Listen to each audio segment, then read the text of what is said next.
Welcome back to the show, everybody. This is the Monday mashup, the first Monday mashup of the new season. I'm back. I'm feeling way better this week. I'm pumped, ready to go. Absolutely fabulous weekend of football. Joining me, as always, my co-host on these shows, the Dazzler himself, Darren. Darren, how are we? I'm all good, pal. I am all good. Just back from a little getaway, yourself. A little Feeling trip, as they say. Little tripperoonie, yeah. Courtesy of one Niall Hogan for looking after our wow for us. Big shout Not a out. bother at all. Not a bother. Talk to me. Talk to me about the trip bar, the result. Obviously, while we're waiting on a few people to join us in the comments and stuff like that. How'd the trip and all go? It was great, man. Really, really enjoyed it. And we were out. We got the boat over on Saturday morning at 7:30. So we were booked onto the Swift. Now, for anyone that doesn't know, the Swift only takes 2 hours from Dublin to Holyhead. So we docked in Holyhead at 9:30, bang on time. And would you believe, an hour and a half later, at 11 o'clock, we pulled into Cheshire Oaks to the outlet village. 11 o'clock and we're already there. I wouldn't get to town for 11 o'clock most days. Yeah, that's amazing. So it was brilliant. We spent most of the day in Cheshire Oaks, and then we headed up to Manchester to our hotel. I stay in the same hotel all the time. I'm really familiar with it. I'm really comfortable with it. I'm the kind of guy that when I go on my holidays, I might eat in the same restaurant 7 nights. If I go the first night and it's really good, there's no need to change, I won't. I'll just keep doing it. What's tried and tested works for me, If it's not broken, why try and fix it? Listen, you get what I'm saying with this? So we did that. We got up. We were up nice and early on Sunday morning. I think we were in the swimming pool for 8 o'clock. One point I had on the Saturday night. One solitary point. While I was waiting on our food to come out of the restaurant, we got some takeaway from the restaurant in the hotel. And Nice. We were bringing it back to the room and stuff, and had a point while I was waiting on it because we were busy on Saturday night. And the girl said to me, listen, we're going to be like 35, 40 minutes waiting on food. Why don't you sit at the bar and have a drink? So I said, listen, can't turn down that invitation, can I? Up, had a nice cold... When in Rome. Well, now that you mention it, when in Rome, have a Peroni. Right, so nice little pint of cold Peroni out of the tap. And then we headed off to the Trafford Centre for an hour or so before kick-off, and then it was back to the Theatre of Dreams for the game. Before you get into that, I'd like to let our viewers know he rang me, video called me from the Trafford Centre, and I had only gone back to bed because I was up at 6 with his bow wow. So safe to say my head was a little bit heavy at that stage, but this lad was walking around pumped up for the match. And it was a little heavier, I suppose, after talking to all of us, because we were like zombies. There was 4 of us walking around in the United jerseys, myself, the 2 lads, and my nephew. So the 4 of us were there, and we were buzzing, absolutely buzzing. Got to the game. Listen, we'll talk about the game later, but we headed back to the Trafford Centre. We had a bite to eat, and we played some mini golf and stuff like that and whatever. And then we tiddled onto the boat last night. Our boat left Holyhead at 2:30 last night. We docked bang on 6 o'clock this morning in Dublin Port. We got a cabin on the boat, slept for the whole 3.5 hours. I was asleep before the boat left Holyhead, and I didn't wait till we got there. Boom, boom, boom, boom. Perfect. And pulled into the driveway at 6:26 this morning. Got 2 more hours kit before I had to get back up for work. I mean, if Carlsberg did road trips. Yeah, absolutely. I have to laugh when I was talking to you Sunday morning. It was so funny. You were like, the 4 of the boys were decked out in the new jersey, and it looked really, the picture that you put up of the 4 jerseys hanging in the wardrobe was really, really cool, I have to say. But when I seen the 4 of you walking around, I was thinking, there's those guys who like a little bit of soccer. And I was, what was the comment I said to you? You need to go off and buy 4 big Polaroid cameras and hang them out your neck. Right. Yeah, absolutely. But it was so and funny. Have our Cape Cod hats on. Yeah, and I always say to people, like the result of the match is important to a point, but it never defines the trip. If you're going over there on a family trip, when I go over to watch Liverpool with Ben, and we've been so lucky, we haven't been over there yet where we've had a defeat, and our worst result was the draw against Brighton. So we've been so lucky, and we've been on the end of some brilliant matches as well. So we've been really lucky. And I seen an offer came up the other day with Marathon for the Brighton game, and I was kind of thinking, I go over to the Brighton game and I was thinking, I don't know whether I want to tempt fate again. Maybe I'll pick a different match. Wasn't too sure, you know. Morris is in the comments anyway. How are you, Morris? How's things? Absolutely blasting out the content. Check out Morris's channel at the moment. He is on fire at the minute. Ted's also joining us in the comments as well. All right, lads, is that Darren lad? All right, heard he's off his rocker now and doesn't support United anymore. He'll always support United, Ted. Never change your colours. Never change your colours. Absolutely. It's a day out. I never slag anyone who's at a match and has a bad result. Not my taste. Hope you had fun, Darren. He did. He had a great time. He had a good one. Ball, Morris. And if you saw how full my car was coming home with gear, look, the bed still has the remnants. Look, all the bags from the weekend, all the shopping that the lads got, you know. Because like 2 14-year-olds and a 7-year-old with me. So I think they brought home 7 pairs of shoes between the three of them. You know, in Adidas, in Nike, here, there, and everywhere, spending their do-re-mi, you know, we had a ball. Yeah. Result aside, listen, here's the thing. I go to football because I love it, because I enjoy it, and I go to see United because United are my club. Now, they're not my club when they win, they're not my club when they lose, they're not my club when they draw. They're my club all the time. I'm not just simply your club. Yeah. They're just simply my club. It's like you know, I kind of feel like my club is like my marriage. You know, in a sense that where, like, if something went wrong, like, I'd still be married. Do you know what I mean? Like, I'd still, like, you go through it, and when you say, I deal to that football club, for me, it's like the same as saying I deal with my wife, because that's it for me now. That's how we'll roll for the rest of my days, you know? And yeah, we'll have shitty days, and everyone has shitty days. Show me someone who doesn't know, show you a fucking lawyer. But we'll keep getting back up on that horse and we'll keep going, you know? I was going to say generally the good days outweigh the bad, but at the moment for United fans, it's not quite that balanced at the minute. But yeah, we'll talk about United in a bit anyway. 8 years ago, I got my season tickets. It was the summer Sir Alex left. So you can imagine the amount of shit football matches I've seen under David Moyes, Louis van Gaal, Ryan Giggs, Ralph Rangnick, Jose Mourinho, Ole Gunnar Solskjaer. Like Ralph Rangnick. We Wreck-It Ralph. I've seen some of the worst, but I've also seen days, you know, I've seen us win trophies. I've seen us batter, you know, some of our biggest rivals. And you know, we are going through a tough period at the minute. Of course we are. You know, when you lose a figurehead in your club like that, I've mentioned before, when you lose somebody like David Gill alongside Sir Alex Ferguson, you know, you see it's an awful lot for a club to try and burden.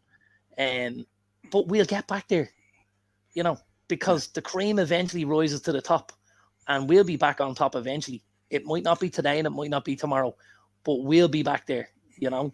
Yeah. And I will enjoy that success. I always say football moves on cycles. Absolutely.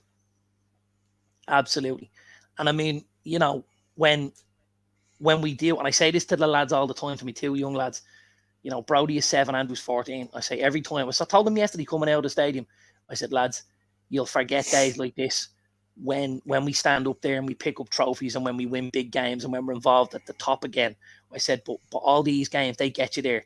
This is the hard work. This is the slog, you know, but we'll get back to trophies and we'll be there to celebrate with them. How many times do I say it on the podcast?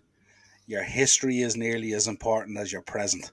And I say it to Ben every time. We have a routine when we go over there, and we always pay respects to the Hillsborough Memorial and all the history of the club and stuff like that before we even start ever talking about the game we're over there for. It's so important. Our resident referee is in the house. He was a bit delayed tonight. He was going to jump on. I don't know if he'll have time later on for still on. Evening, lads. Hope you went in the Leo McCarty's Chipper Dazzler. I don't want to give Mark the bad news, but it didn't make it to Leo McCarty's Chipper. Although, I have to be honest, a trip to Old Trafford doesn't really feel like a trip to Old Trafford without being to Leo McCarty's, because it is tops. It really, really is. But we actually came into the stadium from the opposite side. Leo McCarty's would be closer to the front where the megastore is, and it's over down near the T junction with the Trafford Bar and stuff like that, and down near the Bishop. But then we actually come in from the Trafford Centre side. So we come down Wharf side and Elevator Road and stuff like that. So we didn't make the Leo McCarty's yesterday, unfortunately. But we had, you know what we had? when we got back to the Trafford Centre, and I need to let everyone in on this place. We don't have any in Ireland yet, but last night we ate somewhere, and as soon as we ate, I Googled, I was like, I wonder how much a franchise for this place would cost. It's called Slim Chickens. And I don't know, I reckon when I read it last night, I think it said there was like 100. I think there was 100 franchises in the UK. Oh my God. Slim Chickens. Wow, is all I can say. Tops. Absolutely check tops. it out. We'll have to check it out when we go over. We'll have to see if they're one in Cardiff or somewhere along the way that we can stop and hit on the way down to Clash at the castle. See, can we hit them up? Tell them we've been talking them up. Morris reckons the Trafford bar is a wild spot. I'd say it was certainly a wild spot after that performance anyway. There's quite a few wild spots around there now, to be honest with you. Like, you know, our friend Pete Boyle, he hangs out in the Bishop Blaze, which is another kind of a staunch United club, you know, and there's a queue down the road. If kickoff's at 7 o'clock in a Champions League game or 8 o'clock in a Champions League game, there's probably a queue outside the Bishop from about 1 o'clock in the day to get in. Yeah. 7 hours before kickoff to just get in there and take part in the atmosphere and what goes on and stuff like that. You know, it's magic. Right. Shall we get into the results? Let's go. Hit me with it. Let's get in. So let's start. So we started off Friday night on the back of All or Nothing on the Amazon Prime. Crystal Palace 0, Arsenal 2, goals by Martinelli and an OG by Gray. What was your thoughts on this? I thought a very solid first 45, and then kind of whittled away kind of in the second half somewhat. Palace got a bit of a foothold in the game. Probably unlucky not to score one, I'd say. But I have to say, I was very impressed with the Arsenal team. Saliba at the back was outstanding. The only one that kind of let me down was Odegaard. I thought Odegaard was probably the worst player on the night for them, their captain. Yeah, we were going Saturday morning, so Friday night we sat down, myself and the two eldest boys, 2 14-year-olds, and we watched the game, you know, and it was something I pointed out to them. I said, you know, Mikel Arteta's giving himself a rod for his back here. Odegaard is their 10, he's their playmaker, he's the guy that, you know, a lot of the play will go through, and he will feed the likes of a Martinelli, and he will feed the likes of a Saka. But putting the captain's armband is huge, because all of a sudden now when you're 55, 65 minutes into a game, and he's not having a good game, maybe you look and take someone else off just because he's wearing that armband. And I don't necessarily feel like that's right, because if he's your key to unlocking a defense, or if he's your key to winning a game, and he's not having a good night, you need to have the freedom to be able to hook him and to bring on somebody else to try and open the door and stuff like that. And just touching on what you spoke about, I thought, like you mentioned, I thought Arsenal were very good in the first half. I thought in the first 10 minutes, I was left open now the couple of times, which doesn't happen very often. Watching Gabriel Jesus, I was just like, oh my God, this guy is on fire. In the first 10, 15 minutes, it was like he turned into the old Ronaldo, the R9, you know, dribbling with the ball and dropping shoulders and, you know, out muscling guys, and really, really good. I thought Saliba was phenomenal. Absolutely phenomenal. You know, we'd mentioned it obviously previously on and how they would line up, and obviously Ben White was the one to go to right back. Saliba and Gabriel. I thought Gabriel was good, but I thought Saliba was awesome. Now, really, really awesome. But I do think Palace were unlucky. I think, you know, the OG is a bit of a fluke, and until then, the second half they absolutely battered Arsenal. You know, they really didn't get their just desserts, and they didn't make Ramsdale work as much as they should have. You know, I think Arsenal did well. It was a solid, if not flashy, performance from Arsenal. And I think with Arsenal, you know, you're going to have a certain amount of flashy performances and results. I think they're the type of games that Arsenal need to be able to grind out with 2-0 winning. So that's a good start for Mikel Arteta, if you ask me. Yeah, I think they highlighted on the Friday night how they dug in second half, where previously an Arsenal side might have wilted under that kind of pressure. So I was very, very impressed. Morris was saying he weathered the storm, but I'd be worried about our missing captain. Yeah, maybe it's just the first match, Morris, and stuff like that as well. You know what I mean? I mean, normally he's a performer. So I wouldn't get too worried. In terms of the captaincy, as you said before, me and Morris have spoke about this offline as well. In terms of his personality and stuff like that, I don't know whether he has that personality but I thought bar Odegaard, who was off on the night, I thought everyone else played really well. He also mentioned William Saliba, top performance. Excellent Quality. performance from Saliba. Can't say enough about Arteta at the moment and Arsenal. It's all good at the moment. All I can say to Arsenal fans is row in behind them and get in there and give it the support that it needs. We were the lunchtime kick-off on Saturday. Certainly didn't go to script 2-2. And lucky to be 2-2. We were lucky to escape with a point. The first 45 minutes was as poor a 45 minutes as you'll see from a Liverpool side in my distant memory anyway. I thought we went onto the pitch. I thought we were complacent. I thought we were arrogant. And I thought we showed up thinking we were just going to steamroll this championship side that was promoted. And we got the biggest kick up in the bollocks that we could ever get. The boys got stuck into us. They bullied us off the ball. They competed for everything. They beat us at our own press. They turned our defence every time. And they absolutely pushed us down the wings and everything and all. And I thought we were absolutely shocking. Our midfield was a shambles. Our defence, you seen even with the penalty that we gave away, Van Dijk, they just looked rusty. I mean, when does he ever throw in a leg like that?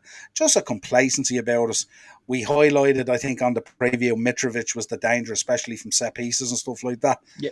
I don't know what's going on with Trent Alexander-Arnold. I know those balls to the back post are very, very hard to defend, but either check your run and block him out from doing it, or at least make a jump up to make it difficult for him. What's he crouching down for? Crouching down, giving a monster like Mitrovic a free header practically at the back post. I'll never understand it. But I thought to a man, I thought we were so poor. I thought Darwin Núñez came on and changed the game. Should have started. I think Bobby Firmino now is barely a squad player. I think it's very clear now on Jordan Henderson that he's basically the backup for the 6. I don't think we can keep on deploying him as an 8. Very, very concerned about that. Thiago, of course, picked up an injury. We did mention that he was fragile, that we were going to need him in terms of creativity. Now he's injured. It looks like he's going to be out for maybe 2 to 4 weeks, which is absolutely massive for us, because now we're looking at a midfield going into a tough Palace game. You're probably looking at Keita, Fabinho, who didn't play well on the day either. And for me, Harvey Elliott should start. Jordan Henderson should be on the bench. And I mean, that's only provided Keita's fit, right? That's provided Keita's fit. If Keita's not fit, then we should be looking at Carvalho or something like that. We have to put some creativity in there. It's absolutely shocking. I hear today we've gone into the market as well. We're talking to Núñez at is it Sporting or Porto? I'm not sure. I think it's Sporting. And we're also talking, apparently we've opened up talks with Nicola Barella. Praise the Lord. People have been listening and they are now waking up. We should have been doing it anyway. Regardless of the injuries, we should have been doing it anyway. And for it to take this, to give us the kick up in the arse we need, to put a midfield in there that gives us a chance of a title race, it's just shocking from my behalf. And I said it on the match reaction on Saturday. This is on Klopp. This is on Klopp, and Liverpool fans are not going to want to hear this.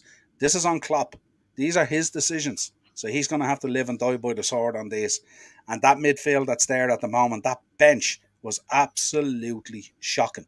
That bench is not going to deliver a Premier League.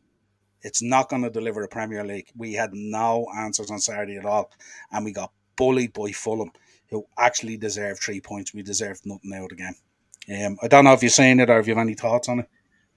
Yeah, I saw pieces of it. We were kind of keeping up to date on the phones and stuff like that as much as you can. I'd kind of echo an awful lot of what you said. I suppose they really, really got stuck in Fulham.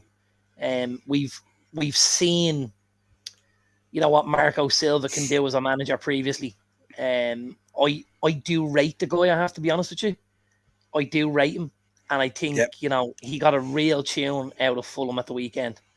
And, if Fulham are going to go and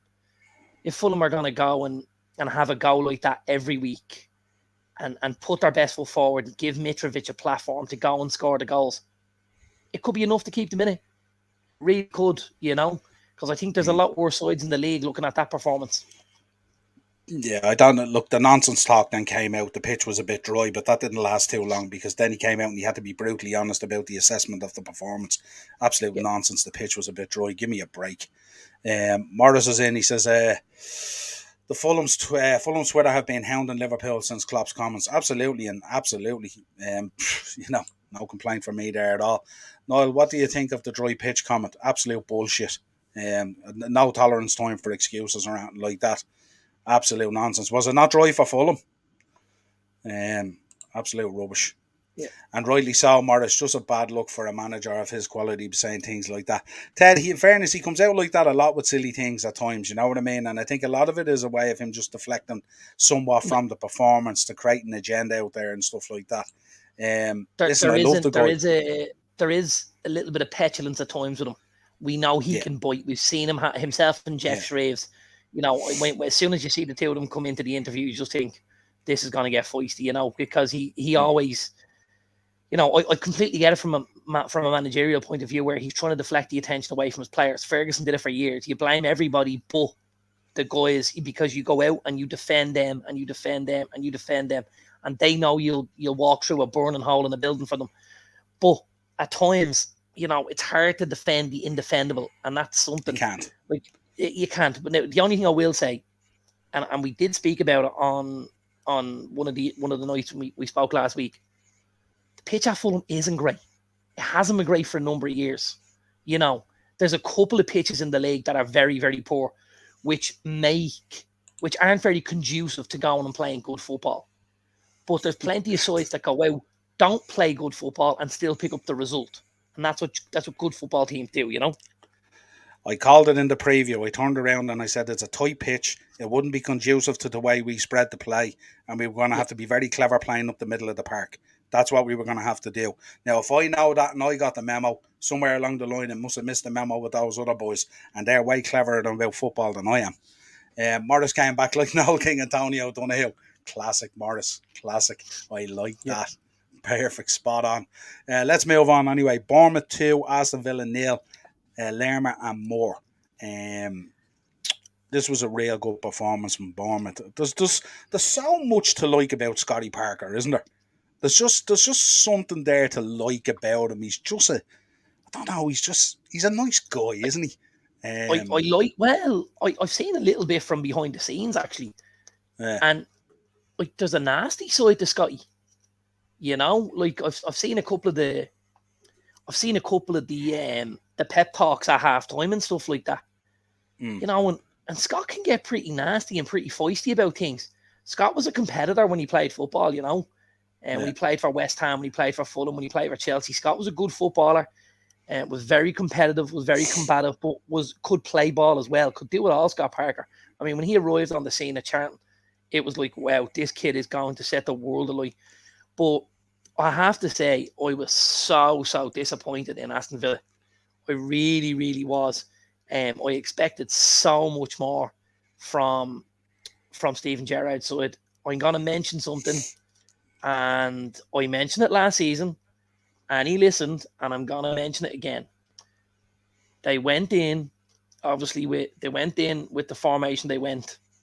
They went in with Bailey and Coutinho flanking Ings. Again, they need two up top. They need Ings and Watkins. They need one playmaker instead of trying to have two, because they're two luxury players. Like playing with 2 10s and 1 9 kind of defeats the purpose. At least if you're playing with a 10 and 2. You beat that drum all last season, didn't you? And then every time they changed it, then they got results. Now, Watkins came off the bench. He didn't have the impact, that you would have liked. But it's not a good. It doesn't work for me. 2 guys trying to feed one doesn't work. One guy who has an opportunity to feed 2 is much, much easier, because if the one pass isn't on, he has the other. Whereas 2 guys looking to try and put the same ball, it puts so much pressure on that one sole number 9 up there that I have to do all of this, because if I don't, we ain't getting that out of this. And I think he's got caught out a little bit tactically a couple of times, Stevie.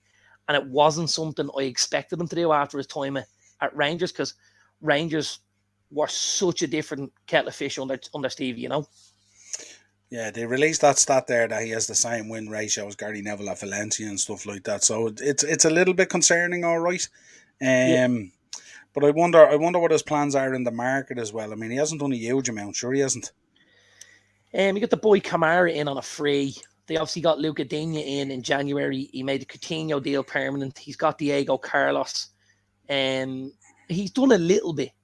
You know, I wouldn't say he's been starved of funds, but I do think they probably have another little bit in them. Like if you look at what they've got going on and higher up the pitch, you've got the boy Watkins and Ings, you've got Bailey, you've got Traore, you've got Coutinho, you know, you've got the boy Jacob Ramsey.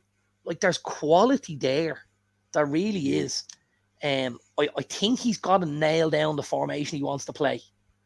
I think sometimes it looks like he's trying to accommodate players rather than going, this is my formation, these are my tactics, let's go with this, and let's put square pegs in the square holes, you know? Yeah.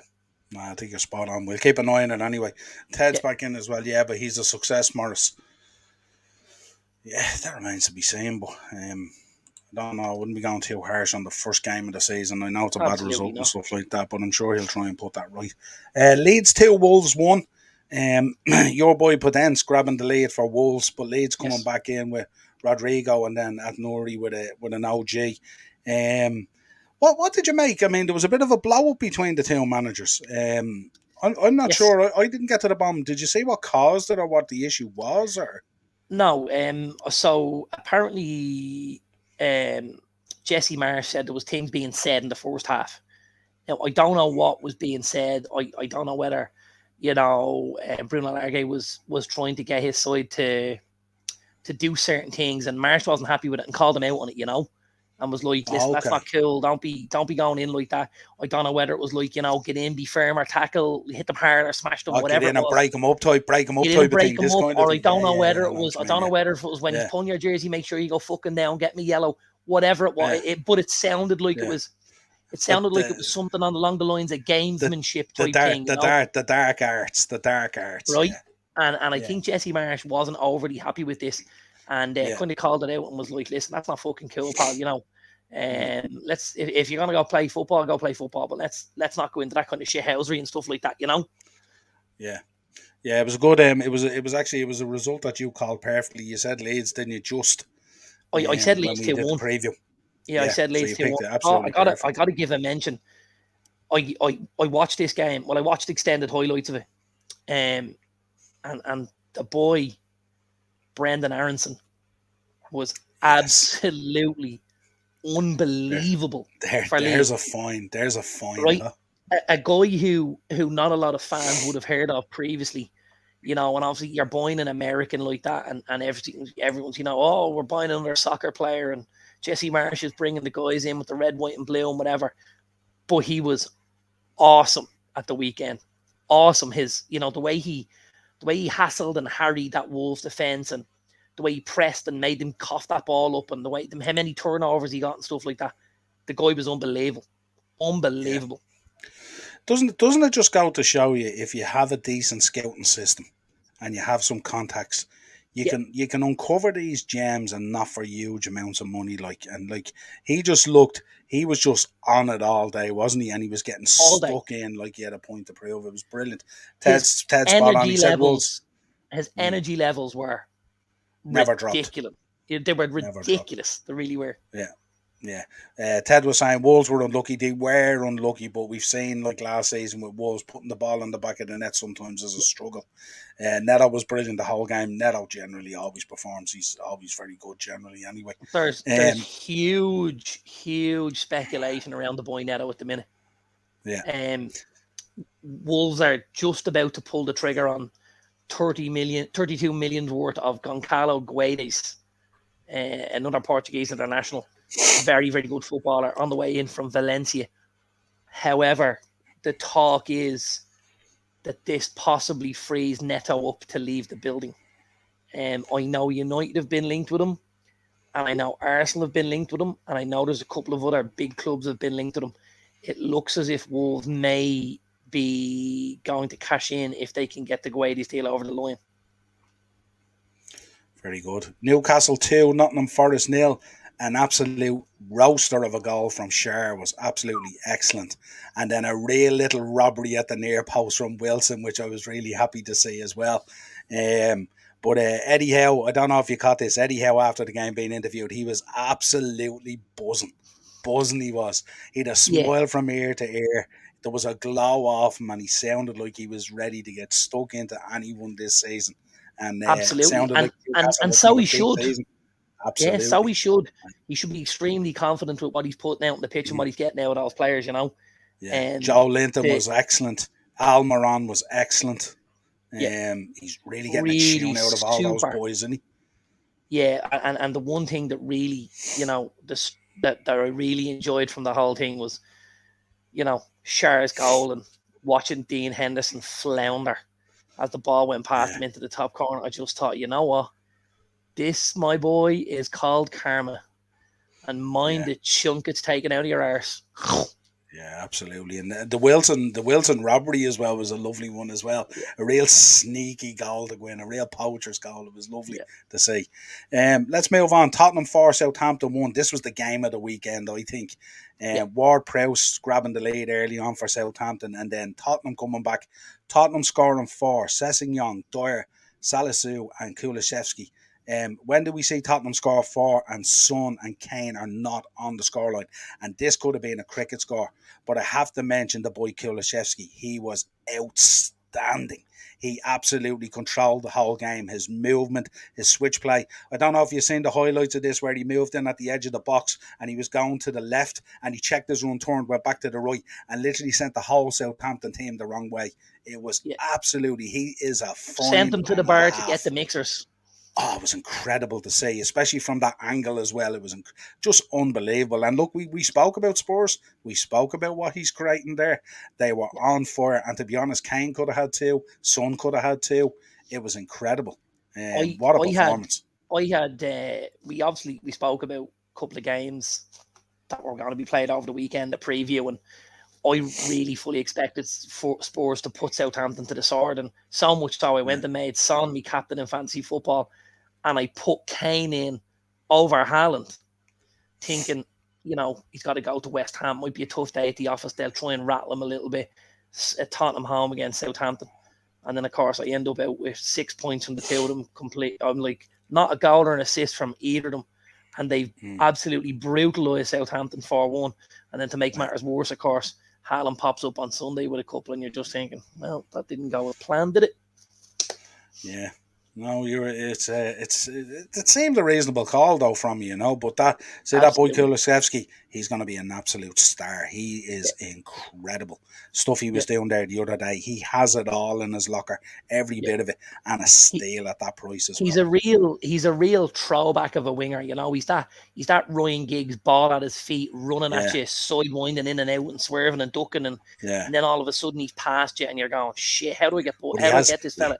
He has that nice little bit of shithousery as well to make you look like an idiot as well. Like, I really like that in a player, you know. Yeah. And even Dyer swooping for that flick header into the far corner. Yeah. Eric Dyer, you know what I mean? Like this guy, and you can see Conte celebrating as well. He has these guys pumped. Tottenham going to have a great season. If they don't land silverware this year, I can't believe it. Like, you know what I mean? They're going to be excellent. Very entertaining. As opposed to the evening game, which was Everton 0, Chelsea 1. Jorginho with a penalty, very soft penalty given up by Decore. Very, very poor, especially when they were on the cover, and he wasn't getting through anyway. But this was a tough game to watch, and I know it's a tough place to go. We have to shout out the boy Godfrey as well, who I think broke his ankle as well. So we wish him well in his recovery. Absolutely. Never nice when you see a player doing that. Such an avoid. It could have been avoided. You know, just stupidity. You know what I mean? It was really just. Didn't know what to make of it. I was really concerned at the weekend about what referees were let go. And I do like the game to be a little bit physical, but there's physical and then there is absolute stupidity. And that's a very fine line when it comes to referees. There were some tackles flying in at the weekend that they were letting go that I don't think they should let go, because they will result in broken legs and broken ankles. And that's not where we want to be either, even though we want the game 100%. still to get a bit more physical. Yeah. What did you make of this? This was kind of a little bit disjointed, wasn't it? The penalty decided it. Obviously, Everton were thrown off a bit with the Godfrey injury and stuff like that. But they battled well, didn't they? They battled well against the Chelsea. So Koulibaly was probably the standout guy for Chelsea, was he?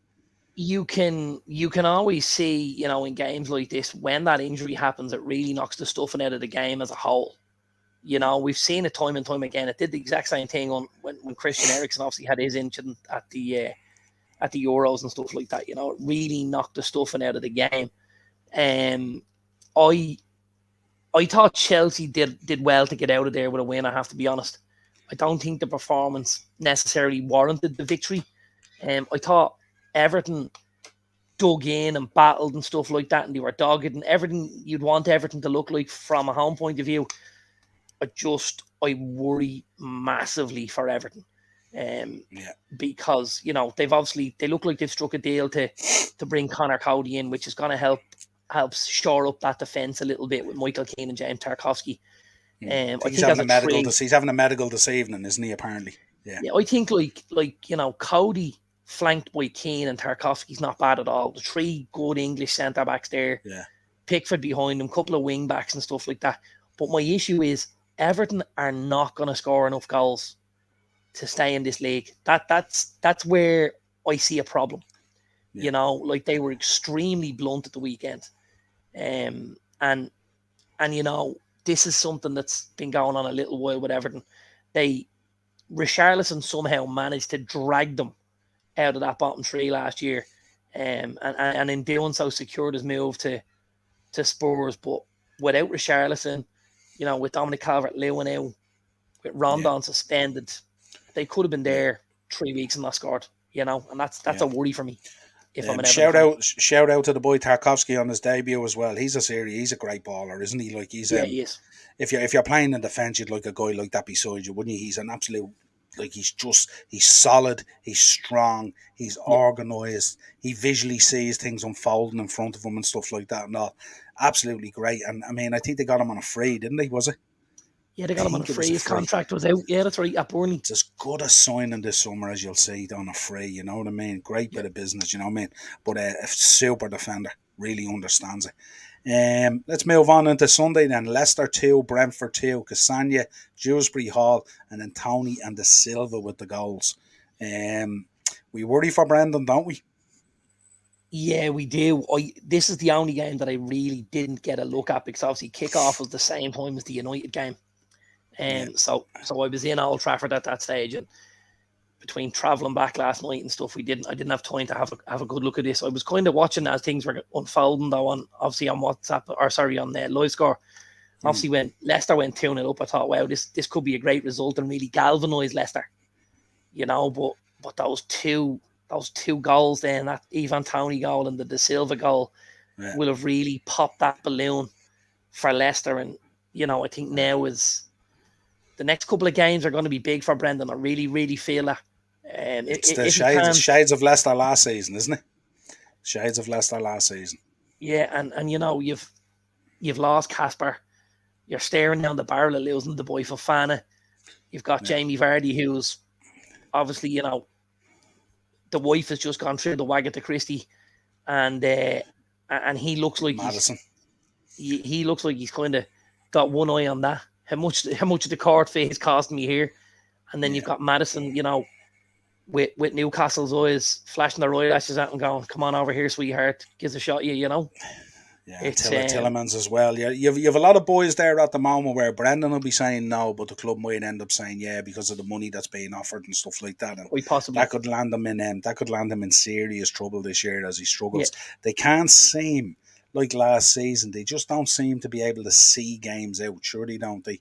They give away a goal and then there's a massive capitulation. They're very soft centered. You never think that they're done and dusted. Like, I mean, I know last season they picked up a couple of wins, 3-2 and 4-2 and stuff like that, where the goals are there, but they're just so soft at the back. Who's been a huge disappointment for me? and I was a massive, massive fan of his. But I'd say in the last 12 months, he's been very, very poor as the boy Wilfred Ndidi. Like I tout with this guy, you know, at United a couple of times, and I says, this kid's one of the best defensive midfielders in the league. We could deal with getting him in front of our back four and stuff like that and shoring things up. He's had a number of injuries over the last little while, and things look like they're catching up with him ever so slightly. Yeah, no, good show. I'll swap your game and we'll cover your game last, okay? Because I'd like you to get into talking about that. But the Super Sunday was West Ham versus Man City. Man City running out 2-0. Haaland with a penalty and then scoring again on 65.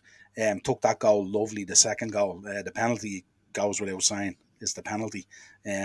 With keeper with a moment of madness and stuff like that. But I thought West Ham, say, for the first 20 minutes were really, really good. They were probing, could have scored a couple of goals with Mikel Antonio. But it seemed when they hit that 25-minute mark, they crashed and burned like they had gassed out. Man City took over, passing the ball around, making West Ham work so hard for any sort of possession. And ended up running out winners. Mainly, for me, it looked like West Ham had gassed out. I don't know what your thoughts were on the game. Yeah, so I got a much better look at this one. I think City were very, very clever. You know, they did. There was almost an element of rope-a-dope there, where we'll let these guys blow their candles out in the first 20, 25 minutes, and then we'll starve them of any kind of possession, where they're just hunting, and City are just touch, move. And I think eventually, when you kind of beat that drum enough, you just wear down the opposition, because it's like mental torture when, you know, you get there and they shift it, and then you get there and then they shift it, and all of a sudden lads stop getting there, and as soon as City kind of smell blood like that, boom, that's the end of it. You know, I think that the second goal was phenomenal. I really, really do. I think from a striking point of view, you know, the way he makes the run, the way he, you know, he splits obviously the two defenders. He's not too close to either of them. He's very, very clever. He pulls off both of them. You know, one thinks the other guy has him, the other guy thinks he's got him. He splits the two of them. The ball comes through on the angle like that, and then to open himself up and push it in the far corner the way he does, like, it was striking 1-on-1. That's how good it was. It really was. Very easy, very confident. His power and his pace from a standing position is scary. Yeah, really scary. And I think if you slide balls in behind like that for him, he's going to score a ton of goals. Even the way he finished it, where he kind of dropped the shoulder a little bit and just glanced it by him, like put it into the bottom corner and stuff like that. Like that's a kid brimming with confidence and stuff like that. And all, you know, he almost looked like it was something he was just doing in training, because he didn't seem to see the impact of doing this in the stadium and all the fans and stuff like that. It looked like he'd done this thousands of times. And this was just my go-to. This is how I do it. And I open things up and I push, and it was phenomenal. Really was. Yeah, I mean, we do have to say on the day, the heat was incredible as well, but the heat's there for both teams. But I do think, I looked at it and I just thought the drop-off from West Ham after 25 minutes, they just looked exhausted. Bone came out of the game, who was really, really good in the first 15, 20 minutes. Mikel Antonio was non-existent. And even the moves they were trying to make and stuff like that, it was very, very, very laboured. It was like Man City were at the start of the league, and like West Ham were still heavily in pre-season. That's how it looked to me anyway. I thought the first 20 minutes, I thought we're going to have a game here, and then all of a sudden it collapsed. Let's move on to your own game. I mean, obviously you were there. Man United 1, Brighton 2. Gross with 2 goals, two classic Brighton goals, I think. And McAllister then with an OG. Give us your thoughts on the game. I know we'll get into some of the news stuff and talking about the Rabios and the Arnautovic's and all that kind of stuff and the reaction and all that. I did see videos today of United fans nearly kicking the crap out of each other in the stands as well and stuff like that, which I just think is brain. Was this the guy in the navy t-shirt and the black guy?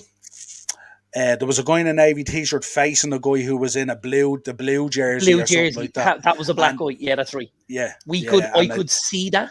So I sit in the second row behind the goal on the Stretford end. I'm yeah. literally inside the line of the net. This would have And been they were up to over your right, towards wouldn't one. it? They were up to Your my right. Yeah. They were, I would say, like, they were about 5 or 6 rows higher than me and around on the opposite side of the tunnel. They were actually right beside one of the exits.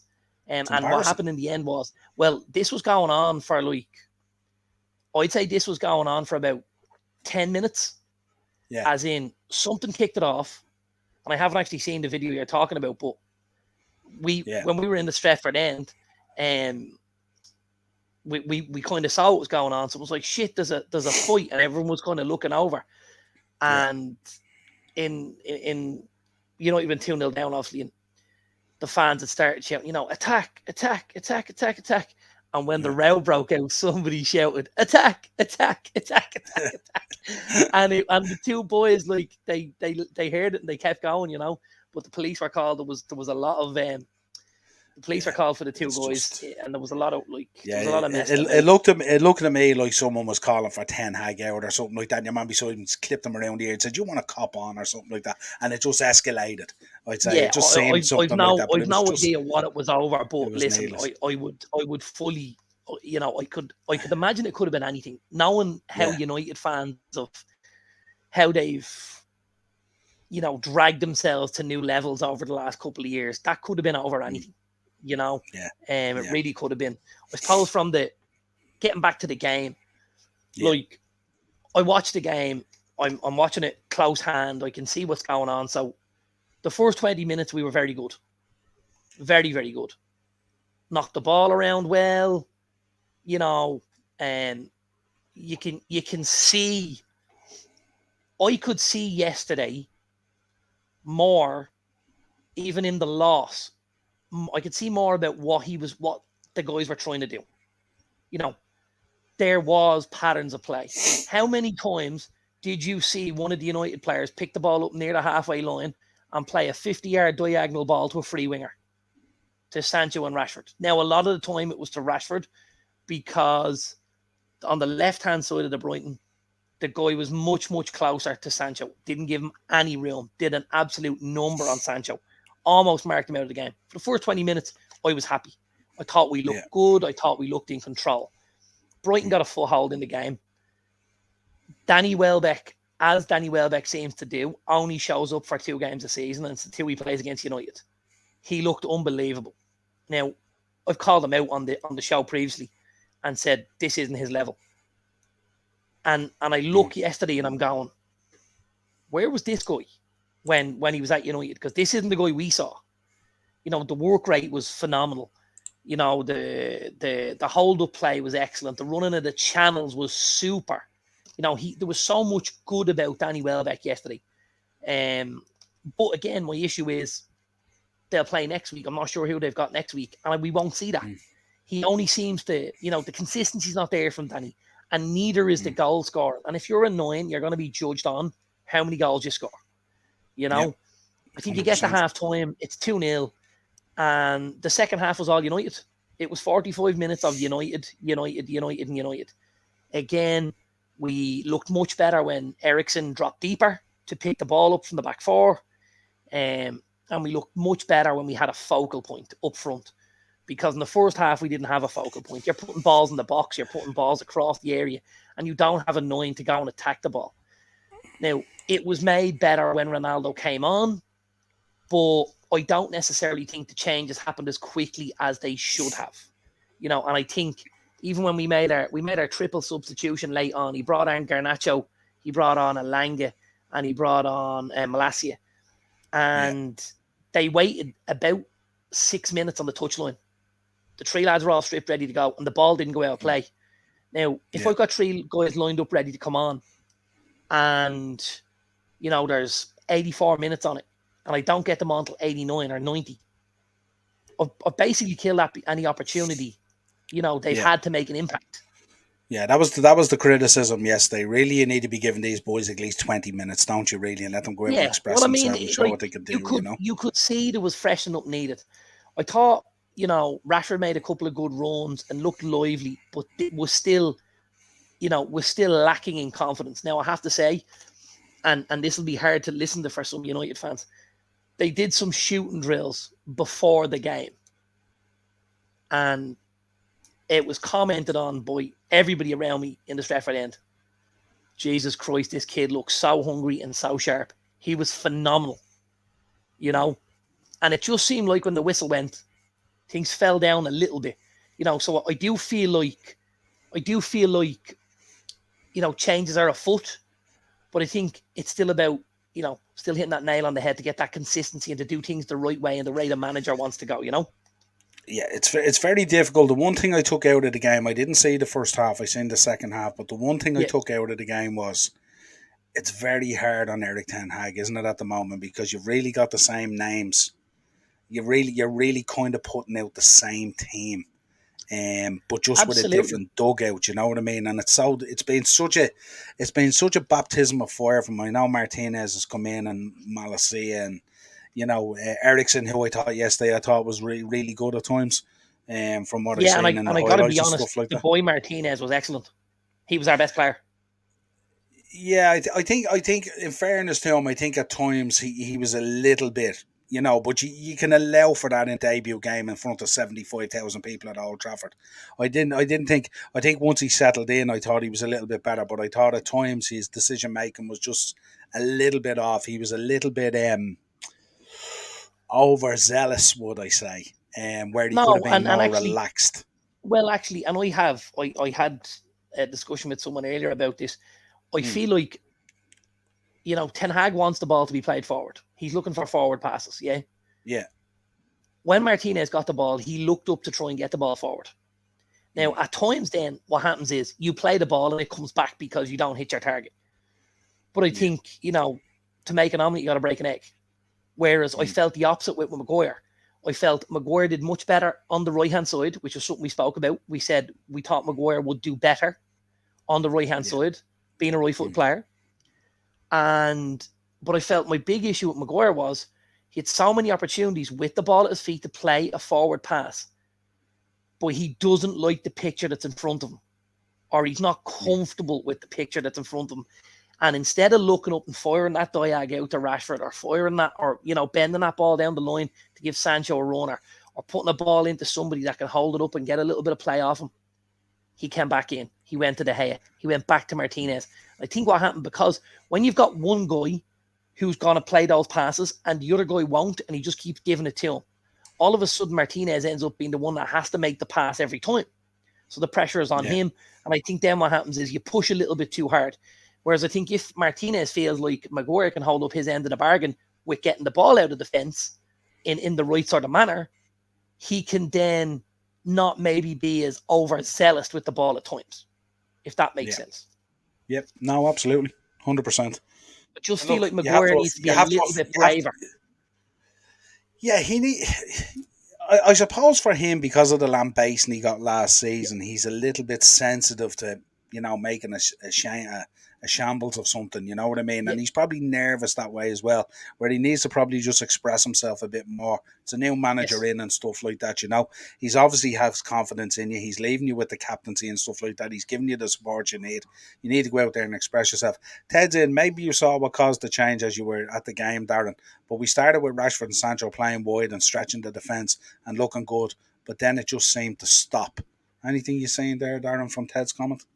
Yeah, and that's exactly like we had a move early on. I'm gonna say it was in the first 10 to 15 minutes, and it ended up with Bruno flashing a shot miles over the bar. But the lead up to Bruno's effort was quick, was really concise, moving of the ball in different directions. Something that I picked up on, was that Ten Hag wants to change the direction of the ball. Now, if we go back and we look very early on, I think it was the game against Sydney that we played in or Melbourne Glory or Perth Glory, whoever it was we played in the, no, I'm wrong. You know who it was? It was Palace. It was Palace we played. Malacia got the ball on the left-hand side. He played it to the low. The low played it back across, and Martial took it on his chest and knocked it past the keeper. We're going to see a lot of that. I can tell you now from watching them, a lot of what Ten Hag is going to do is to change the direction of the play. So when one side of the pitch is overloaded, spray it, get it wide, create space. When the space is created, maybe have a go to the defender, maybe drop the shoulder, maybe come inside, get a shot off. But a lot of what I do, and you're going to see this in the coming weeks, and you will probably see it more than ever, obviously in the game against Liverpool, because you'll watch it a little more. We'll keep playing balls from that right back position to that left-sided attacking position, from the left back position to the right-sided attacking. Again, from the centre backs, they're going to play these diagonals. They're going to switch play as much as they can. This is how he likes to play. And at times yesterday, it worked. It didn't come to fruition. We didn't create the chances because we didn't have the focal point in the 9. I fully expect Ronaldo to start next week. I think he has to. It's not an ideal scenario with the way things are going down. And I can tell you from a guy standing in, or from sitting in the stand, the fans didn't take too kindly to Ronaldo. He was booed down the tunnel. He was absolutely booed down the tunnel over the way he's come out and spoken out, and the way he's let his ego get in the way and stuff like that. And we've spoken about Ronaldo a good bit here, but the fans let him know. And I got to be honest, it didn't look like he liked it. Now he didn't bite back. He didn't, but you could kind of see him looking. He was going, yeah, fuck you. But I think the fans let him know, we're Man United. You might be Cristiano Ronaldo, but you'll never be as big as this football club. Because there's better we've had better at the club and we'll have better after. And that's just the way it is, Yeah, Morris came in. Players were unsure who to mark because of the interchanging and how wasn't that penalty given. Yeah, it was a good shout for a penalty, Morris, but I just think with the instructions to the ref at the moment, with this bit of physicality and stuff like that, I think we're going to see things like that actually slide, but you would expect VAR to pick it up and stuff like that. Ted's also back as well, but we just kind of stopped doing it, which is what was upsetting to see. It seemed to be working, and then we just stopped playing that way. That's kind of picture from last season as well, Ted, where you've come out and in the first 20-25 minutes you've looked really, really good, and then all of a sudden you just fold into yourself, either from a pattern of play or from the opposition, or you give up a goal or something like that. It's like you abandon the principles that you went out there with, because players on the pitch feel that, if we've given up a goal or we've given up a play or something like that, it mustn't be working, and they kind of abandon it. We've seen it at Liverpool at times as well, when they abandon their principles and world-class players look very ordinary. Those crossfield balls that you were talking about, Darren, as well, Van Dijk hits them to Salah all the time as well. I'm sure you've seen them and stuff like that as well. So very similar to yourselves in terms of what you're trying to do. So where does that all leave us if we look at the table? Let's just quick run down. The top 6 is Tottenham, Bournemouth, Arsenal, Man City, Newcastle and Brighton. And I have to say, looking at that top 6 based on performances at the weekend, absolutely deservingly so. And if you look at your bottom six, Southampton, bottom of the table, very, very concerning for the governor, for Ralph. You've got West Ham there, Nottingham Forest, Crystal Palace, Aston Villa and Everton propping up the top 6. So those teams with a lot of work to do at the moment. Mark's in the comments here. How are you, Mark? Evening, gents. I see McTominay is getting away with murder again this season. It's an interesting one, Mark, and I'm going to talk to Darren when he comes back on. He's just flashed off there for a second. That whole situation with McTominay, there's talk that he might be going the other way to Juventus with Rabiot coming in. And I'm going to talk to Darren about this when he comes back on. It's a very interesting situation that's evolving there. Morris in the comments. Let me know that McTominay, actually, believe it or not, has much better stats than Rabiot when you look at it over, I think it was over last season that Morris sent it to me. A lot of the key stats for those positions. Darren is back now again. So it's an interesting conundrum there at the moment, you know. I just this season. Just want to touch on what. Yeah, go ahead. About the men, and he just said they just kind of stopped doing it, which is what was upsetting to see. It seemed to be working. I think what happened was, and to be honest with you, I think Brighton started to overrun us in the middle. And I would be an advocate McTominay, but I think both of the guys had a a fairly poor game by their standard. I think either of them could have been hooked.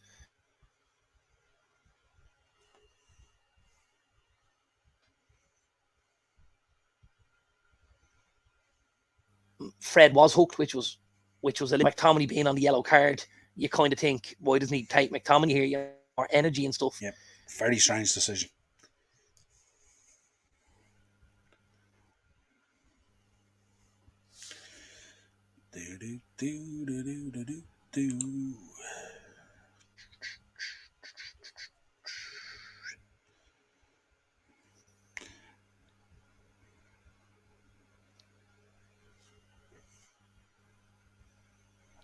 You there, Darren? Yeah. I am indeed. Yeah. Yeah, your internet connection at the moment's a bit all over the place. But, my internet connection is all over the place for some reason. I don't know why. But not to worry, you're there anyway. Let's get into talking about some of these news topics for the last 15 or so. You've been linked today, obviously, there's a transfer fee there for Rabiot of Juventus. And also you've had a bid rejected, an initial bid of about £7 million or whatever it was for Marko Arnautovic. Give us your thoughts and thinking on this at the moment.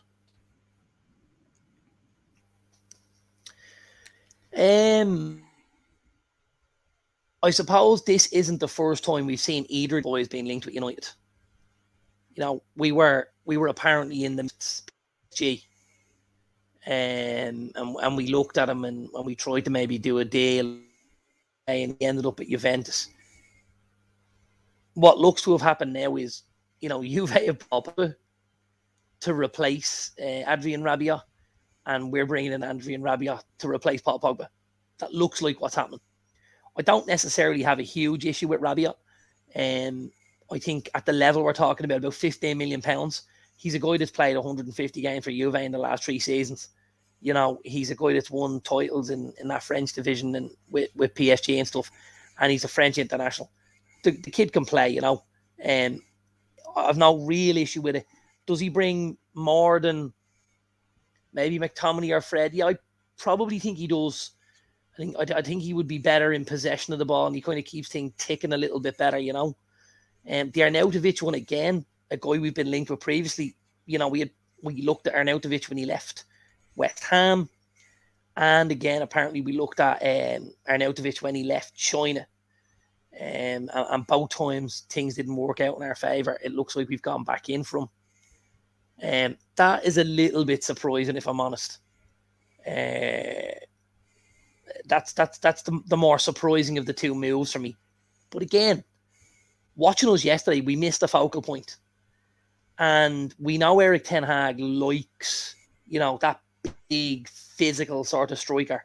He had Sebastian Haller last season.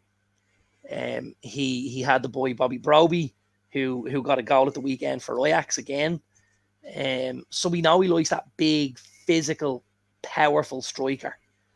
So maybe that's the fit for his sort of a system. Maybe he looks at an Arnautovic and he thinks, if I can get these boys to do what I want, the likes of Sancho and Rashford, they can create chances, and this guy is built the way I want someone to take it. And that's it's not. I certainly won't be running off with party poppers if we do get him. But I'm more than willing to give the manager an opportunity to change things around, and not just go with what we've gone previously and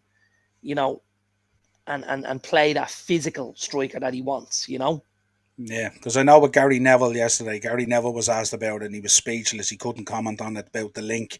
But I had a look at Arnautovic. I mean, he scored 15 goals last season in 34 games. So he's good for a goal every other game, basically, And that's in a Bologna side as well. I mean, it's not going to be, the most high-level skillful Bologna side, I would imagine. I'd imagine he would have had to work hard for 15 goals in 34 games. He's 33 years of age, about to turn 34, I think, this season. Yeah. But I think, I don't know, there's been a lot of kind of reflection in the United fan base. And I mean, you've mentioned you've seen it even today. This might be part of the building block and the move you have to make to get to the next level, to be able to bring in some of the players that you want and stuff like that. Yeah. And I think if you believe that Erik ten Hag is the man and you're going to support him, And I think you have to at this stage. I think you have to allow him the allowance to see, first of all, how things progress and how he sees things that necessarily us as fans might not see. Um, I was a fan of Arnautovic, I have to say, when he was at West Ham. I thought he Yeah, was big and he was strong and he was powerful and he looked like, again, he had that little bit of shithousery in him as well that I spoke about earlier that I kind of like. yeah, And I think to be honest, he could be a breath of fresh air. It's worrying for you at the moment. Martial is out injured. We don't know what Martial we're going to get this season. We don't know where yeah. Ronaldo, what's going to happen by the end of the window with Ronaldo and stuff like that and all. And I think in not spending a whole lot of money, I don't think it's a bad move to pad out your squad really that needs padding out. Looking at the match the other day, Absolutely. And I think, the thing is, if you're looking at a Cristiano Ronaldo and if you're looking at him leaving the club, what level does he leave at financially? He probably leaves at about the £10 million mark. So if you're replacing, let's say, like for like, I'm not for 1 minute suggestion, Arnautovic is Cristiano Ronaldo, but he's going to bring things that Ronaldo isn't going to bring, you know. Certainly from a physical standpoint, if I'm a centre back, do I want to play up against Ronaldo or do I want to play up against Arnautovic? I know I can physically intimidate Ronaldo because we've seen guys do it for years. We know how athletic he is. But we know from a physical standpoint, guys are going to kick him and they're going to push him and he'll go out of the game. And that's happened. yeah, I don't think you get that with Arnautovic. I think if you give it to Arnautovic, you'll get it back. I think he'll get it back in spades. I think he's built in a way, he's very combative. I think he's almost Ibrahimovic-esque in that stature and how he looks at the game and how he's got that superiority complex and kind of looks at people and thinks you're fucking shit. And I like a little bit of that. I think for a long time we've spoken about United being too nice of a side. I think he's a nasty bastard, if I'm honest. And I'm happy yeah, with somebody like that. And I think if we pad the squad out and if we take out a Ronaldo and we put in an Arnautovic, are we in that much of a worse spot? Probably not for me. If Ronaldo doesn't want to be there, Ronaldo needs to leave. If Arnautovic is going to go out there and put shifts in for United, who's to say he's going to be the week-to-week striker? This guy might be coming in to play FA Cup games. He might be coming in to play, EFL games or Carabao Cup games. He might be coming in to play Europa games. We don't know this, but United needs strikers for the system to work. Arnautovic could be the second yeah, striker. We might be looking at somebody else. We might be looking at Martial. You don't know. Like, he might be our 9. There's all sorts of things that goes on that the fan on the street doesn't necessarily know. The type of stuff yeah, that Fabrizio Romano doesn't tell them. And because Fabrizio didn't tell them, it's not fucking true. And we're all guilty of this, by the way. So I'm not leveling that at anybody. There's far yeah, too many people also, especially from a United point of view, who want to just listen to something and let it grow legs and run.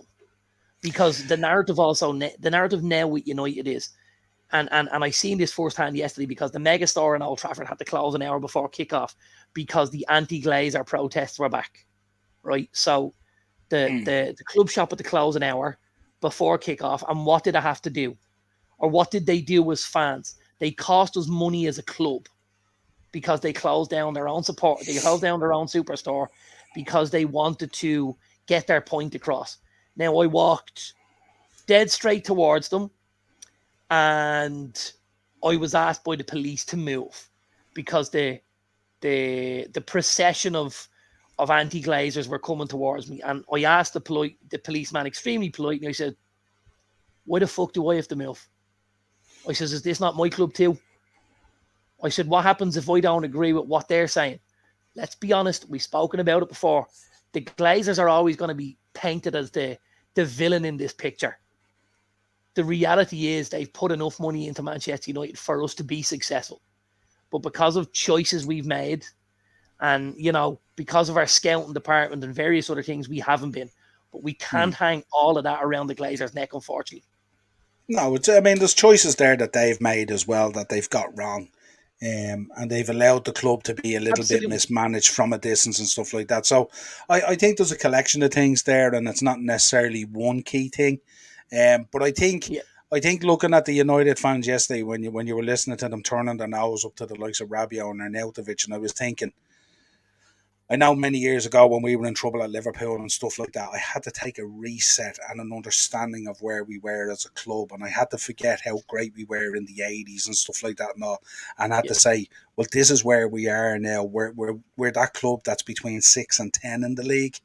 And once I took that understanding and I made that reflection, then it was so much easier for me to make that leap with Klopp, and even where Klopp started out, to understand where we had to do, where we had to get to, and stuff like that. And there was a process, and I just think it's very easy to turn your nose up to players that aren't the cool players that you should be signing and all.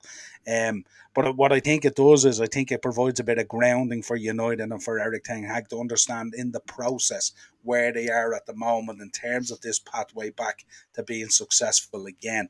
And I think that that's a real key point. And that's not a slur at United at all. Not I've at gone all. through No, with no. Liverpool, and I tell you one thing: I have followed Liverpool sides that are way worse than that United side, and I've gone through the growler. The thing that I would annoy me the most, is United fans, and I've heard it quite a bit today.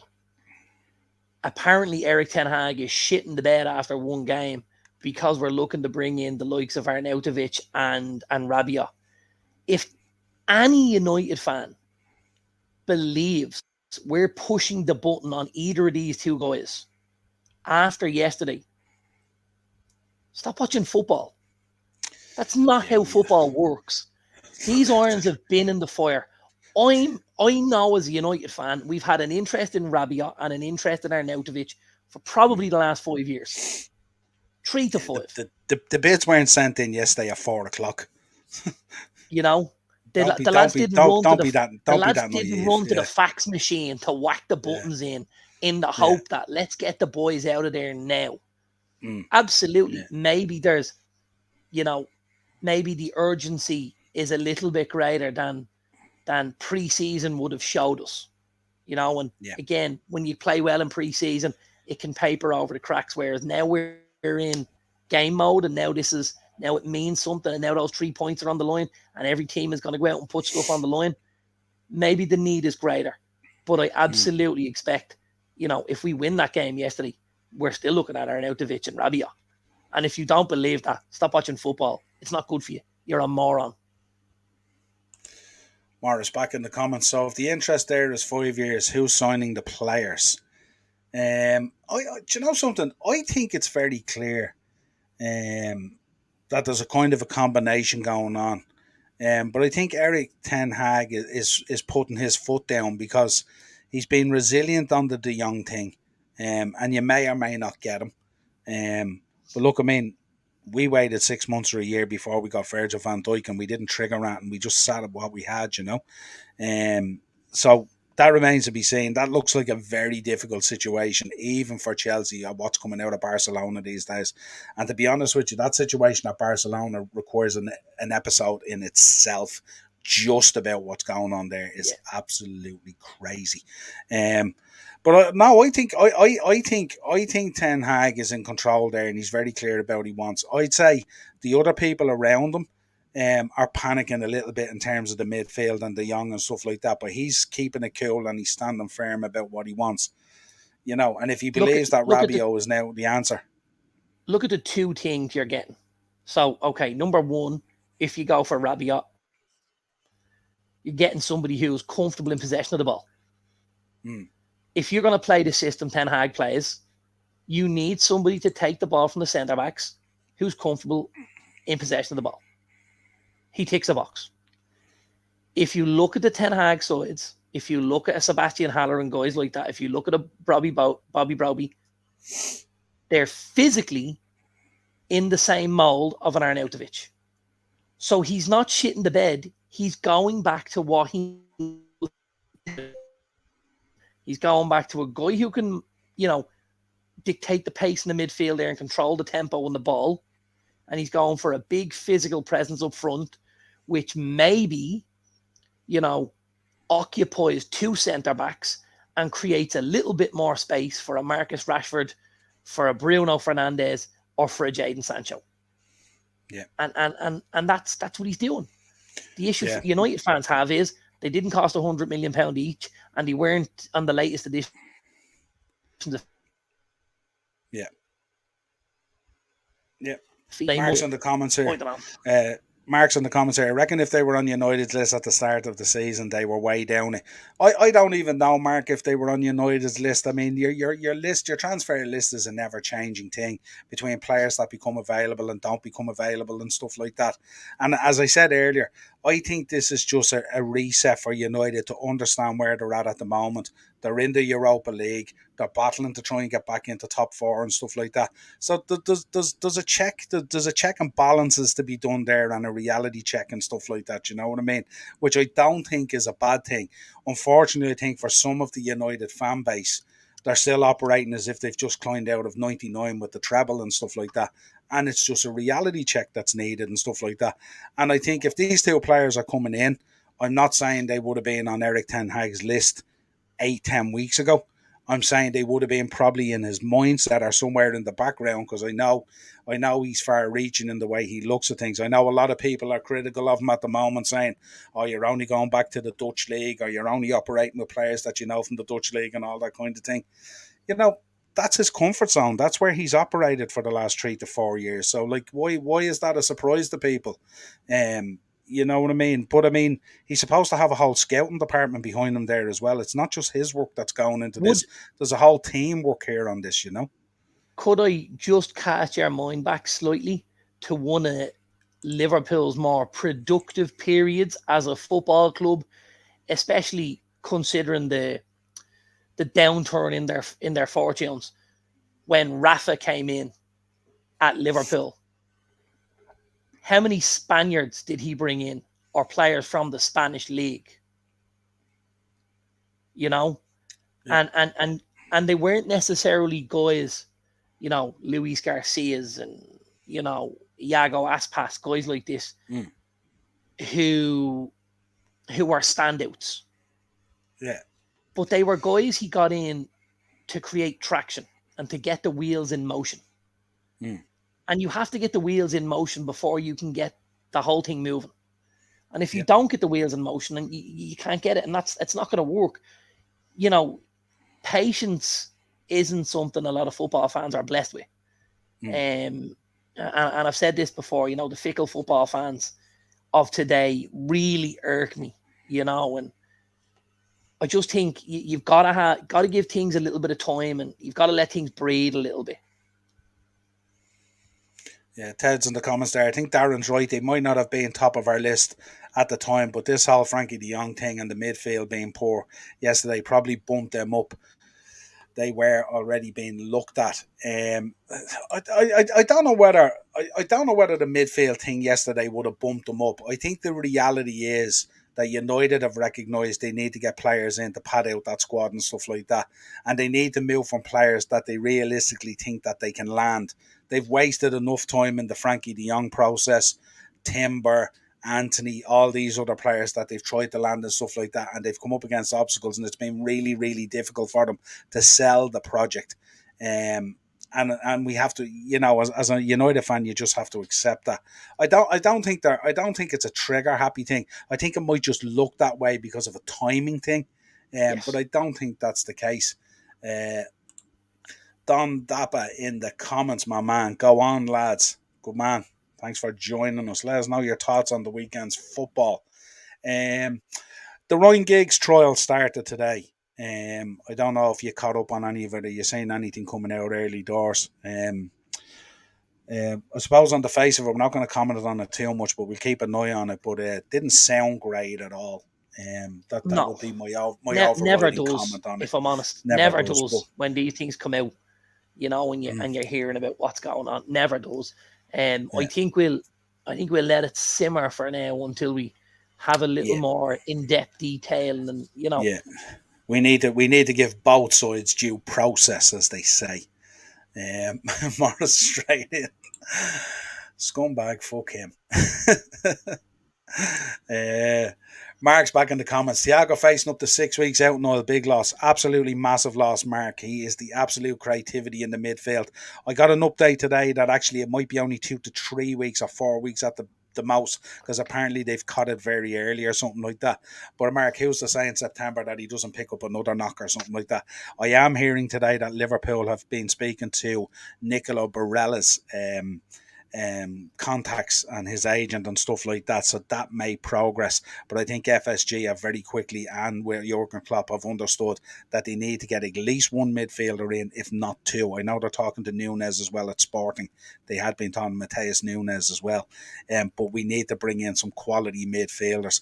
As I said, Hendo's nothing more than a backup for a six now, and that's harsh to say. Firmino, I think, is a bench player at this stage. And I think it's time now to be ruthless and park the sentiment and get stuck into it. I haven't had the update. The only update I got this morning was from the club, so I don't know if Pierce is saying that it's 6 weeks if he's gotten the update, but apparently the update I heard was somewhere around the 3-week mark that they had cut it early, whatever that means in a hamstring injury. But we shall see. But a massive loss, Mark. He is Mr. Creativity in the side. And he'd be a massive loss in any team. It's just a shame he's so brittle, because what a player he is. Let's get on, Darren. I'd be gutted he's not there against United in Old Trafford, I have to say. Yeah, I'll be gutted too. The CAF has urged UEFA to take action over Napoli's president under his comments on the AFCON. Have you seen this story? Yeah, I have, yeah. Yeah. Well, what was your making on it? I mean, this was kind of this was bringing Klopp's comment on the AFCON being a small tournament to a new level, really, wasn't it? Where he wanted players coming in, African players coming in, who would sign a waiver to say that they wouldn't go play in the AFCON if they signed for Napoli. Yeah, like, listen, let's not forget, he has history for saying some crazy things. De Laurentiis, he really does. I think a lot of it is, he wants publicity for the club, but I don't think he believes there's bad publicity, But I can understand how someone could feel like that about a competition that's played in the middle of your competitive season. Like if you look at the Euros and you look at the World Cup, this year, obviously the World Cup is taking place in November and December due to the climate issues in Qatar. But I mean, in general, the World Cup happens in your summer break. The Euros happen in your summer break. The AFCON happens in January. And if you're a team like Liverpool or Chelsea, you could have two or three of your bigger players. If that was Chelsea now and you had Mendy and Koulibaly leaving the building, or if it was last season and you had Salah and Mane leaving the building, it's extremely unfair on clubs that on clubs that don't. Well, I didn't mention Keita because he's shy, but it's extremely unfair on clubs to have to burden themselves with that. So I can understand where he's coming from. I think the issue is obviously Koulibaly's just left Napoli, and there was a lot of people saying, well, he didn't make that statement when Koulibaly was on the premises, let's say.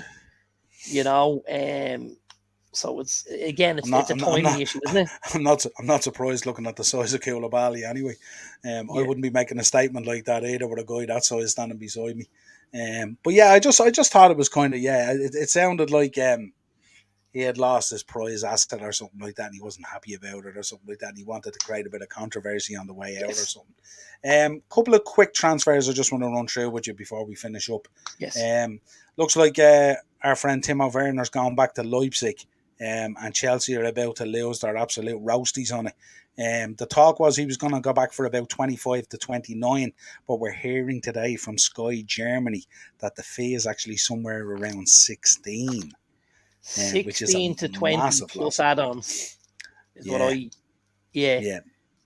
which is less than half, less than 50% of what they paid, if I'm right.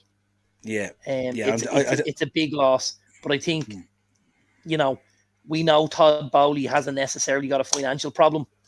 He's more than happy to bankroll things. I think the issue is he's lacking a little bit of expertise in that field, but I think he's certainly willing to splash the cash. So, I mean, letting Werner go, I think it's another headache off the Thomas Tuchel list, isn't it? How do I shoehorn this guy into a team? I think now it's pressing the Chelsea make some more signings to try and balance that squad out a little bit. Yeah. The other one I wanted to touch on quickly, Brentford, Thomas Frank, doing a tidy little bit of business with Mikel Damsgaard apparently coming in on Tuesday from Sampdoria, 16 million. That's a heck of a signing, isn't it? Yeah, he's been excellent for Denmark over the last few years. Really, like any time, Denmark play or there's a tournament, you're kind of looking at this guy and you're thinking, Jesus, this guy can play ball. He's a very, very intelligent footballer. Again, this is Brentford. This is Brentford's scouting network again, working for them in the right type of way, The boy Aaron Hickey, obviously, he played yesterday. He's just come in from Bologna via Scotland initially, another tidy fullback. Brentford are doing all right here. Yeah, I think that's a real good signing. And Damsgaard, I mean, he's not a secret. Most football fans will be very familiar with him, to be honest. And then the final one, Moussa Diaby to Arsenal. But the valuation is somewhere. The valuation is a bit, let's say, on the stiff side in this transfer window. They're looking somewhere around the 60 million. I read today, which I think is. So this is apparently what scared Newcastle off initially. Newcastle were heavily linked with Moussa Diaby, the boy at Leverkusen. He's a French international. He's a very good footballer, this kid. He's a winger. He's tricky. He's direct. He's got a lot going on. He creates goals. He scores goals. But what I will say is Leverkusen seem to be shooting themselves in the foot by, being insistent on this 60 million price tag. Newcastle, I think, were in there at 40 plus and basically got pied off and told, not happening. Now, listen, I think Morris knows as much as we do. There's no way Arsenal go and spend 60 million on this kid. No. Absolutely no chance. I was even looking at 50's even a stretch, isn't it? I even think it's a little bit lazy from the journalist who was putting it up there. Because it's not happening. It's not even close to happening. Like if Mikel Arteta had 50 million to spend right now, he wouldn't be spending it on Diaby. He'd be spending it on a midfielder. He'd be buying a cannon and he'd buy a cannon worth 50 million just so we could fire Granit Xhaka off somewhere. Jesus. I think at the moment, in terms of reporting and the journalists reporting on it and stuff like that, I think we're at a stage in the transfer window at the moment where there's a little bit of business being conducted and stuff like that, and a lot of deals being put together. But I think teams are not as vocal as they were with affording the information because they know they've been sort of hijacked on a number of deals and stuff like that and all. So they're playing their cards very close to their chest for these last one or two signings they need really to affect their season. That's it. That's all I have for the Monday mashup. I have to say the Premiership is off to an electric start. Not necessarily for us and not necessarily for you, but I'm sure we'll put that right over the next few weeks. We're going to have to. Plenty of time. Yeah, absolutely. Plenty of time. Just don't want to be. We've always got week 3 when we get a chunk out of each other, don't we? Yeah, absolutely. And I look forward to that, of course. We'll have to do the preview and all for that, which will be electric. I'd like to thank everyone in the comments and in the chat and any one of you that I would ask you on your way out the door. If you can hit the like and the share button and the subscribe button, really, really important to us, especially the like button, trying to grow the channel, trying to break the algorithm and stuff like that. So make sure you hit up those likes. I think the other night we had 240 views, but we only ended up with 11 or 12 likes. So if everyone tuning in and everyone in the chat, if you could just drop a like on the video on the way out, it takes you 2 seconds, doesn't cost you anything, but makes a massive difference to us as a channel. Again, if you want to contact the show, Erd Bars are going to pay 700 million for Diaby just for the laugh. The talk today, they were trying to get Messi for 14 million. So who knows what's going to come out of that club. That club alone deserves an Amazon Prime documentary for the last 2 seasons. Absolutely. It is unbelievable what's going on there. They remind me of the Goldman Sachs Bank, of the bank crisis and the bank crash back in the day. They're just strangling football with the ability to bring it all down. No, we're grand. We're fine. We're okay. No, we don't need any help. No, we're good. We're good. And then eventually somebody is going to climb the ladder and just wave the right flag and go, Help, we're fucked. Yeah. This Don't see it this ending is well. just I gotta crazy be stuff. honest. They were told today, and I think it's the third attempt they tried to register the players on the new contracts, and Yeah, La Liga, being the custodians of Spanish football, told them to do one and find more money, um, which I was kind of impressed and shocked at the same time. Um, CG, thanks for joining us tonight. Great show, lads. Really, really appreciate it. Thanks for coming in and tuning in again. Anyone who can hit those likes, we really, really appreciate it. If you want to contact the show, it's the upper tier podcast at gmail.com. We will be back tomorrow night. I have a special episode with the Bionic Biker again. If you remember, Ed, we had him on. He was going to do the cycle the length of Ireland. So he's coming back on tomorrow. We're very close to 10k in donations on this cancer fund for the Bone Marrow Trust. But he's going to come on and talk about the 5 days that he did and the struggles that he had. And I've seen some of the videos already, and he had some serious struggles. And he did well to get through it. With a very emotional ending there with his fiance and his daughter and all were there and all. It was a spectacular achievement. So he'll be on tomorrow night. We're going to do it live. So if you want to join us, if you have any questions about his battle against cancer, what he had, anything like that, if you're going through it at the moment and you just want a bit of advice or a bit of chat or a bit of support, you're more than welcome to join us as we try and push the donations up over the 10 grand. That's what we'll be doing tomorrow night. Me and the Dazzler will be back on Thursday night, Premier League preview and Beat the Bookie on Thursday tier talk. If you're not familiar with that show, we do a preview of the Premier League for the weekend coming up, and we also do a Beat the Bookie show where we pick our bets out for the weekend. We weren't too far away at the weekend. Obviously, the Liverpool result hurt us somewhat in some of our bets and stuff like that, but we were pretty close on the players that we picked for scoring, and I think you were really, really close to landing a couple of your ones. So we will be back on Thursday. All I can say is have a safe week, have an enjoyable week. Don't lose your mind too much over your team. Stick with it. It is a process, and we will talk to you again real soon.